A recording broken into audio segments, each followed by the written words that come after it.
কয়েকদিন আগে আপনারা দেখেছেন পলাশ সাহা একজন এসপি মারা গেছে, তার স্ত্রী আর মায়ের ভেতরে এই দুইজনের মন সে মানাতে পারেনি, শেষ পর্যন্ত মরেই গেল নিজের অস্ত্র নিজে দিয়ে।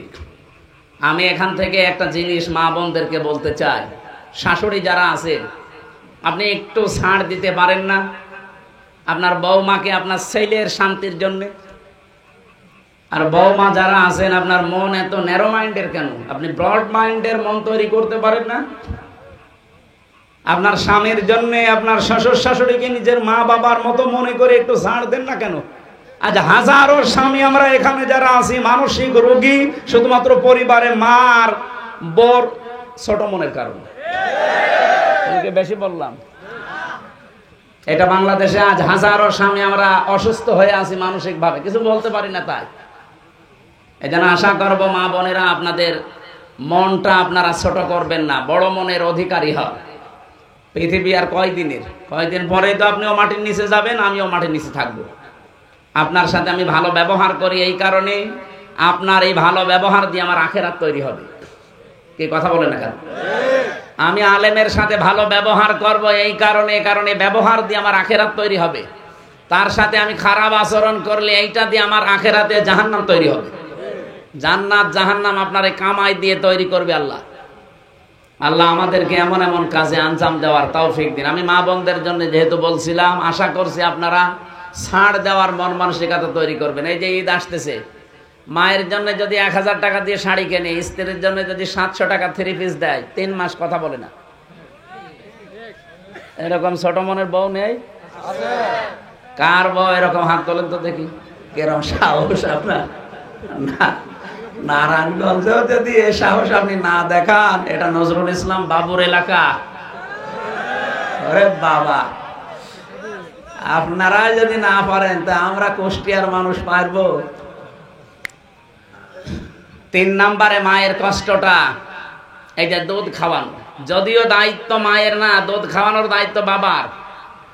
এখন যদি বলেন নতুন কথা বললেন, সূরা বাকারা 233 নম্বর আয়াতের মাঝের অংশে দেখবেন, আল ওয়ালিদাতু ইরদিউনা আওলাদাহুন্না হাওলাইনি কামিলাইনি লিমান আরাদা আইয়ুতিম্মার রাদা। এটা মুযাক্কার শব্দ। আপনি দুধ পান করানোর দায়িত্ব বাবার। বাবার যেহেতু জিনিসপত্র নেই, এই জন্য মা পান করিয়ে দেয়। মা যদি পান না করায় মার গুনাহ হবে না। আমার মনে হয় এটা মাইকে বলা ঠিক হলো না, কারণ আমারও 8 মাসের একটা বাচ্চা আছে। তো ম্যাডাম যদি এখন শোনে, বল বাড়ি আসেন, টাকা দেন, তারপরে আপনার মেয়ে দুধ খাও। এটা মুসিবতে পড়ে যাবো না? থক্কু আমি আর কোনোদিন বলবো না। এই যে 3টা কারণে মায়ের সম্মান আল্লাহ এত বাড়িয়েছেন, নবীজি এত বাড়িয়েছেন, তার একটা এমনি দেয়নি। বিজ্ঞান এখন আমি নিজে কম্পিউটারে দেখেছি, বিশ্ববিদ্যালয়ে থাকাকালীন আমার যেহেতু গবেষণা এই বিষয়ের উপরে ছিল, আমি দেখেছি বাবার এই বীর্যটা যখন বের হয়, কমপক্ষে 40 কোটি মানুষ তৈরি হওয়ার ক্ষমতা রাখে 1 ফোঁটা বীর্যের ভেতরে। ওখান থেকে মায়ের রেহেম পর্যন্ত আসতে বিভিন্ন জায়গায় ধাক্কা খেয়ে পড়ে যায় অনেকে। শেষ পর্যন্ত মনে করেন আমি হামজা পর্যন্ত গিয়েছি। আল্লাহ পাক বলেন 120 দিনে আমি 4টা জিনিস এই নাপাক পানি দিয়ে বানাই: চুল, রগ, হাড় আর পর্দা, রক্ত, গোশত, চর্বি আর চামড়া। মার বাবার এই 2টা নাপাক পানি দিয়ে 8টা জিনিস যখন এক হয়, আল্লাহ বলেন আমি যেহেতু রব নাম নিয়েছি। আর রবের অর্থ কি? তারবিয়াতুশ শাইয়্যি ইলা কামালিহি শাইয়ান ফাসাজ্জান। নেই থেকে পূর্ণতার দিকে যিনি ধীরে ধীরে পৌঁছিয়ে দেন, তার আরবি নাম রব। আল্লাহ এই নামটা নেওয়ার কারণে দেখেন আমাদেরকে আস্তে আস্তে পৌঁছিয়ে দিয়েছেন একেবারে হামসা পর্যন্ত। সূরা নাহালের ভেতরে আছে 78 নম্বর আয়াতের মাঝের অংশে আছে এটা, ওয়াজআলা লাকুমুস সামআ ওয়াল আবসারা ওয়াল আফইদা। রব্বুল আলামিন বলেন শ্রবণ শক্তি, দর্শন শক্তি, বাক শক্তি, আরো 2টা কথা অন্য আয়াতে আছে, আকেল শক্তি আর ঘ্রাণ শক্তি। এই 5টা জিনিস আমি আল্লাহ আমার রব নামের কারণে বান্দাকে দেই। 8, 5, 13টা জিনিস যখন এক হয় তখন আল্লাহর ফেরেশতারা জিজ্ঞাসা করে এর আকৃতি বানাবো কেমন, এ কি ছেলে না মেয়ে হবে? ওয়াল্লাযী ইউসাউবিরুকুম ফিল আরহামি কাইফা ইয়াশা, তিনি সে আল্লাহ যিনি মায়ের রেহেমের ভেতরে তোমাদের আকৃতি তৈরি করেন। এটা বানাই কে? আকারটা বানিয়েছে আল্লাহ, বডি বানিয়েছে ফেরেশতারা। 8, 5, 13টা জিনিস এক হওয়ার পরে আল্লাহু আখরাজাকুম মিন বুতুনি উম্মাহাতিকুম লা তা'লামুনা শাইয়া, আস্তে করে তিনি দুনিয়ায় আমাদেরকে বের করে নিয়ে আসেন এমন সময় যে সময় আমরা কিছুই জানতাম না। ধীরে ধীরে এভাবে আমার আল্লাহ বিভিন্ন জিনিস পেটের ভেতরে যে খাবারের ব্যবস্থা করেছেন নাভির ভেতর দিয়ে, দুনিয়ায় আসার পরে দাঁত দিয়েছেন শক্ত খাবার খাওয়ার জন্যে। এরপরে এখন আমি এই 33 বছরের আমির হামজা, বলেন তো আমার ভেতরে আমার কি নিজের আছে? আমার মা বাবার যা আছে শুধু বিছানায় থাকার দায়িত্ব, বাকি যা করলো পোড়াটাকে। পৃথিবীর যত নবীকে আল্লাহ পাঠিয়েছিলেন আপনি দেখেন অধিকাংশ নবীর মেজাজ ছিল ঠান্ডা, একজন নবীর মেজাজ গরম ছিল অন্য কোনো কারণে না, আল্লাহর বিধানের কারণে। মুসা আলাইহিস সালামের আমাদের মতো এই যে মুরগিতে ধান খেয়েছে এই নিয়েই মেজাজ গরম হয়ে মারামারি করে মাথা ফাটাবেন না, উনি এই জন্য রাগেননি।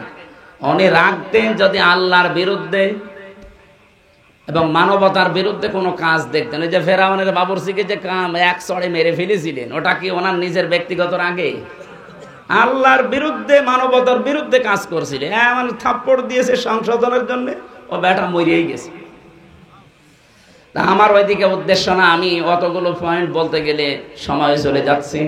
আমি বলতে চাই যেটা এখান থেকে, সন্তান যারা বৈধ সন্তান বিয়ের 6 মাস পরে হওয়া লাগবে, বিয়ের 6 মাস আগে যদি হয় ওদের যে সমস্ত কাজ কারবার গুলো এখন আমরা অনেকের জীবনে এই বাংলাদেশে দেখতে পাচ্ছি। আমি ইঙ্গিত দিলাম, আপনি হয়তো ধরে ফেলেছেন।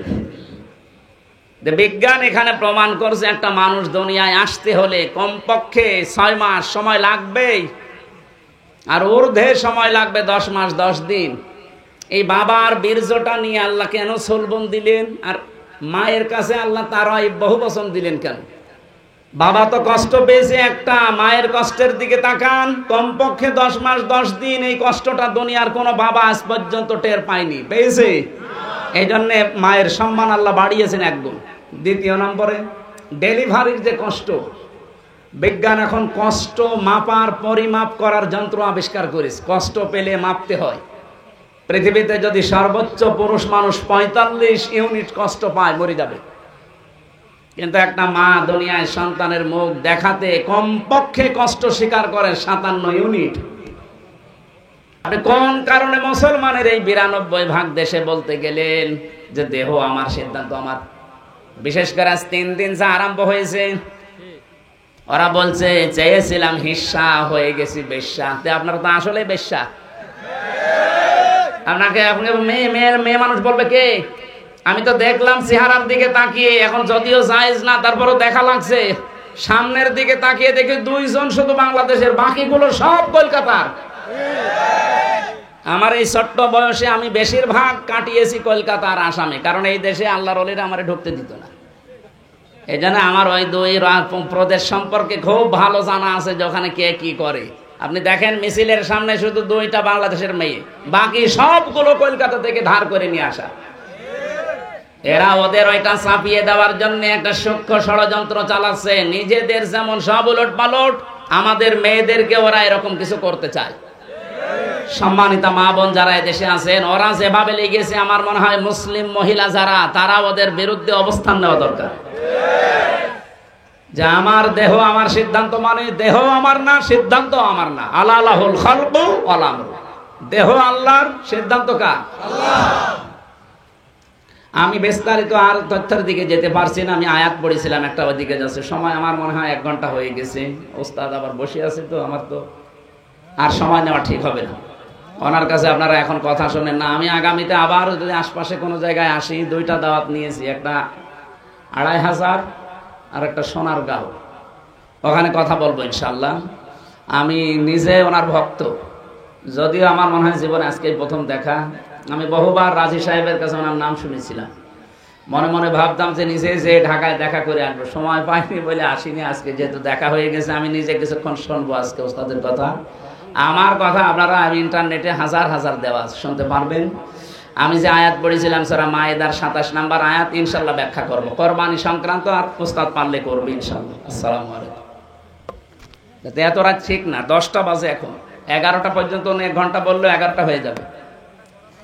যার জন্য এখানে আসা দিন মোহাম্মদ, সে অসুস্থ, দোয়া করছি। ওস্তাদ কিছু কথা বলে।